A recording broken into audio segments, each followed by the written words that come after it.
ഇപ്പോൾ വരുന്ന വളരെ പ്രധാനപ്പെട്ട വാർത്തയിലേക്ക് ബന്ധു നിയമന വിവാദത്തിന് പിന്നാലെ വൈദ്യുതി മന്ത്രി സണ്ണി ജോസഫിന്റെ additional private secretary Benny Thomas രാജിവെച്ചു. രാജിക്കത്ത് മുഖ്യമന്ത്രി വി ഡി സതീശന് കൈമാറി. സണ്ണി ജോസഫിന്റെ സഹോദരി ഭർത്താവാണ് ബെന്നി തോമസ്. വിവരങ്ങളുമായി ബിനിൽ ലീല സാബു ചേരുകയാണ്. ബിനിൽ, എന്തായാലും KPCC യോഗത്തിലടക്കം വിമർശനം ഉന്നയിച്ച ഒരു പശ്ചാത്തലം കൂടിയുണ്ട്. എന്തായാലും ബെന്നി തോമസ് രാജിവെക്കുകയാണ്. ബന്ധുനിയമനമല്ല എന്ന് പറഞ്ഞാണ് അതിനെ വൈദ്യുതി മന്ത്രി സണ്ണി ജോസഫ് അടക്കമുള്ള ആളുകൾ ന്യായീകരിച്ചത്. അവിടെ KPCC യോഗത്തിലും വലിയ വിമർശനമാണ് ഇക്കാര്യത്തിൽ ഉന്നയിച്ചത്. അതിന് പിന്നാലെയാണ് ഇപ്പോൾ ബെന്നി തോമസ് തന്നെ രാജി വെച്ചിരിക്കുന്നത്. മുഖ്യമന്ത്രി വി ഡി സതീശനാണ് രാജിക്കത്ത് സമർപ്പിച്ചത്. ഇത് സണ്ണി ജോസഫിന്റെ സഹോദരി ഭർത്താവാണ് ബെന്നി തോമസ്. ബെന്നി തോമസിനെ അഡീഷണൽ പ്രൈവറ്റ് സെക്രട്ടറി ആയിട്ടാണ് നിയമിച്ചതിന് പിന്നാലെ തന്നെ വലിയ വിവാദമുണ്ടാവുകയും പ്രതിപക്ഷം അത് രാഷ്ട്രീയ ആയുധമാക്കുകയും ചെയ്തിരുന്നു. നമുക്കറിയാം, കഴിഞ്ഞ സർക്കാരിന്റെ കാലത്ത് EP ജയരാജൻ അതോടൊപ്പം തന്നെ KT അടക്കമുള്ള ആളുകളുടെ ബന്ധു നിയമനങ്ങൾ നടന്നിരുന്നു. അത് രാജിയിലേക്ക് EP ജയരാജൻ രാജിവെക്കുന്ന സ്ഥിതിയിലേക്ക് ആദ്യത്തെ ഒന്നാം പിണറായി സർക്കാരിൽ അങ്ങനെ രാജിവെക്കുന്ന സ്ഥിതിയിലേക്ക് പോയതാണ്. അതിന് പിന്നാലെയാണ് ഇപ്പോൾ UDF സർക്കാർ വന്നതിന് പിന്നാലെ വൈദ്യുതി മന്ത്രിയുടെ സ്റ്റാഫിലേക്ക് അഡീഷണൽ പ്രൈവറ്റ് സെക്രട്ടറിയായി സ്വന്തം സഹോദരി ഭർത്താവിനെ തന്നെ നിയമിച്ചത്. അതിനെ അദ്ദേഹം ന്യായീകരിച്ചത്, സണ്ണി ജോസഫ് ന്യായീകരിച്ചത്, തനിക്ക് മുമ്പേ രാഷ്ട്രീയ പ്രവർത്തനം തുടങ്ങിയ ആളാണ് ബെന്നി തോമസ്. അദ്ദേഹം യൂത്ത് കോൺഗ്രസിന്റെ നേതാവായിരുന്നു. ഉളിക്കൽ പഞ്ചായത്തിലെ മണ്ഡലത്തിലെ അവിടെ കോൺഗ്രസിന്റെ മണ്ഡലം കമ്മിറ്റിയിൽ അദ്ദേഹം യൂത്ത് കോൺഗ്രസ് നേതാവായി, കോൺഗ്രസിന്റെ നേതാവായി അങ്ങനെ വളർന്നു വന്ന ആളാണ്. പ്രത്യേകിച്ച് ഇരിട്ടിയിൽ ഈ മലയോര മേഖലയിൽ പാർട്ടിയെ വളർത്തുന്നതിൽ വലിയ പങ്ക് വഹിച്ച ആളാണ്. അങ്ങനെ കണ്ണൂർ DCC ആണ് ആ ഒരു ശുപാർശ നൽകിയത്. തന്റെ ശുപാർശ പ്രകാരമല്ല അത് നടത്തിയത് എന്നാണ് വിശദീകരിച്ചത് സണ്ണി ജോസഫ്. മാർട്ടിൻ ജോർജും കണ്ണൂർ DCC പ്രസിഡന്റും ഇത് തന്നെയാണ് പറഞ്ഞത്. മികച്ച രാഷ്ട്രീയ പാരമ്പര്യമുള്ള ആളെ വൈദ്യുതി മന്ത്രിയുടെ, അതായത് കണ്ണൂർ ജില്ലയിൽ നിന്നുള്ള മന്ത്രിയുടെ സ്റ്റാഫിലേക്ക് നിയമിക്കുകയാണ്. അദ്ദേഹത്തിന്റെ രാഷ്ട്രീയ പാരമ്പര്യം മാത്രമാണ് അവിടെ നോക്കിയത്, ബന്ധു നിയമനമല്ല എന്ന ന്യായീകരണമാണ് നടത്തിയത്. ഇന്നലെയും വാർത്താ സമ്മേളനത്തിൽ അത് തന്നെയാണ് സണ്ണി ജോസഫ് പറഞ്ഞത്. പക്ഷേ ഇത് വലിയ ചർച്ചയും വിവാദവുമായി. ബെന്നി തോമസ് തന്നെയാണ് ഇക്കാര്യം താൻ സ്റ്റാഫിലേക്ക് വരുന്നില്ല, രാജി സമർപ്പിക്കാൻ തീരുമാനം അദ്ദേഹം തന്നെ എടുത്തതാണ് എന്നാണ് നമുക്ക് ഇപ്പോൾ മനസ്സിലാക്കാൻ കഴിയുന്നത്. ഒടുവിലും അത് കോൺഗ്രസ് ആ രീതിയിൽ പരിഗണിക്കുന്നില്ല, അല്ലെങ്കിൽ ഒരു രാജിയിലേക്കോ അല്ലെങ്കിൽ മാറ്റിയിരുന്ന സാഹചര്യത്തിൽ പോകേണ്ട എന്നായിരുന്നു ഇന്നലെ തന്നെ തീരുമാനം ഉണ്ടായിരുന്നത്. പക്ഷേ അത് വലിയ ചർച്ചയാവുകയും തുടക്കത്തിൽ തന്നെ സർക്കാരിന് ഒരു നാണക്കേടായി ബന്ധുനിയമനം മാറുകയും ചെയ്തിരുന്നു. എന്തായാലും അതിന് പിന്നാലെയാണ് ഇപ്പോൾ ബെന്നി തോമസ് രാജിവെച്ചിരിക്കുന്നത്.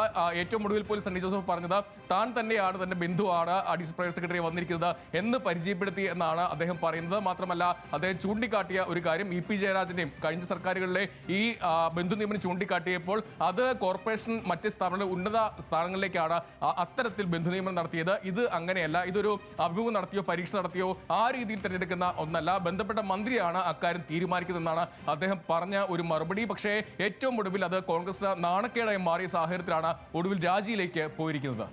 ബിനിൽ, പക്ഷേ നമുക്കറിയാം ബെന്നി തോമസ് കണ്ണൂരിലെ കോൺഗ്രസിന്റെ നേതാവ് തന്നെയാണ്. പ്രത്യേകിച്ച് DCC ജനറൽ സെക്രട്ടറി ആയി പ്രവർത്തിക്കുന്ന ആളാണ്. ആ മലയോര മേഖലയിൽ വലിയ സജീവമായി പ്രവർത്തിക്കുന്ന ഒരാളാണ്. പക്ഷേ ബന്ധുവായ ഒരാൾ അതേ മന്ത്രിയുടെ തന്നെ സ്റ്റാഫായി വരുമ്പോഴുണ്ടാകുന്ന ആ വിവാദം, അത് തുടക്കത്തിലെ തന്നെ ഒരു കല്ലുകടിയാകുന്ന ഒരു സാഹചര്യം, അത് ഒഴിവാക്കണമായിരുന്നു എന്ന് തന്നെയായിരുന്നു വിമർശനം. അത് എന്തായാലും സാധാരണഗതിയിൽ അതൊരു രാജി ചോദിച്ചു വാങ്ങുന്ന സാഹചര്യത്തിലേക്ക് പോകാത്ത ഒരു ഘട്ടത്തിൽ ബെന്നി തോമസ് തന്നെ രാജിവെക്കാൻ തീരുമാനിക്കുകയായിരുന്നു.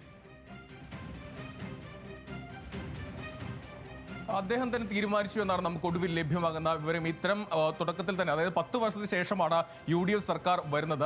ആ സർക്കാർ തുടക്കത്തിൽ ഇത്തരം ഒരു കല്ലുകടി വേണ്ട, അല്ലെങ്കിൽ ഒരു വിവാദം വേണ്ട എന്ന് തന്നെ അദ്ദേഹം തീരുമാനിച്ചു. അദ്ദേഹം തന്നെയാണ് ഈ രാജിവെക്കാം, മാറി നിൽക്കാം എന്ന കാര്യം അറിയിച്ചത് എന്നാണ് നമുക്ക് അറിയാൻ കഴിയുന്നത്. ആ രാജി ആവശ്യപ്പെട്ടിട്ടില്ല എന്നാണ് ഒടുവിൽ മനസ്സിലാക്കാൻ കഴിയുന്നത്. പ്രത്യേകിച്ച് ഇന്നലെ KPCC വിശാല നേതൃയോഗത്തിൽ വലിയ വിമർശനം ഇക്കാര്യത്തിൽ വന്നിരുന്നു. ഇത്തരത്തിൽ ജാഗ്രത പാലിക്കണം, ബന്ധു നിയമത്തിലടക്കം ഒരു ജാഗ്രത പാലിക്കേണ്ടതായിരുന്നു, വിമർശനം ഒഴിവാക്കേണ്ടതായിരുന്നു എന്നായിരുന്നു വന്ന വിമർശനം. പക്ഷേ അതിനുശേഷം പോയി നടത്തിയ വാർത്താ സമ്മേളനത്തിൽ അതിനെ ന്യായീകരിക്കാൻ തന്നെയാണ് സണ്ണി ജോസഫ് ശ്രമിച്ചത്. അദ്ദേഹം പറഞ്ഞ കാര്യം, നേരത്തെ പറഞ്ഞതുപോലെ തന്നെ അദ്ദേഹം പറഞ്ഞത്, ഇത് ബന്ധു നിയമനമായി അങ്ങനെ കാണേണ്ടതില്ല, ഇത് പ്രത്യേകിച്ച് ഒരു വകുപ്പിലെ ഒരു ബോർഡിലേക്കോ കോർപ്പറേഷനിലേക്കോ തലപ്പത്തേക്ക് കൊണ്ടുവരുന്ന ഒരു നിയമനമല്ല, അഭിമുഖമോ പരീക്ഷയോ ഒന്നും ഇതിനാവശ്യമില്ല, ഇവിടെ ബന്ധപ്പെട്ട മന്ത്രിക്ക് തീരുമാനിച്ച് ഇക്കാര്യം നടപ്പിലാക്കാമെന്നാണ് അദ്ദേഹം പറഞ്ഞത്. അദ്ദേഹത്തിന്റെ ബെന്നി തോമസിന്റെ രാഷ്ട്രീയ പാരമ്പര്യം മാത്രം കണക്കിലെടുത്താണ് ഈ തീരുമാനം എന്നായിരുന്നു വിശദീകരണം. പക്ഷേ അങ്ങനെ പറയുമ്പോൾ പോലും അത് അദ്ദേഹത്തിന്റെ സ്വന്തം സഹോദരിയുടെ ഭർത്താവാണ്. അത് ബന്ധു നിയമനത്തിലേക്ക് അല്ലെങ്കിൽ അടുപ്പക്കാരെ നിയമിക്കുന്നു എന്ന ഒരു ചർച്ച അവിടെ ഉണ്ടാവുകയും വിവാദമാവുകയും ചെയ്തു. പ്രതിപക്ഷം അത് ആയുധമാക്കുകയും ചെയ്തതാണ്. മറ്റൊന്ന്,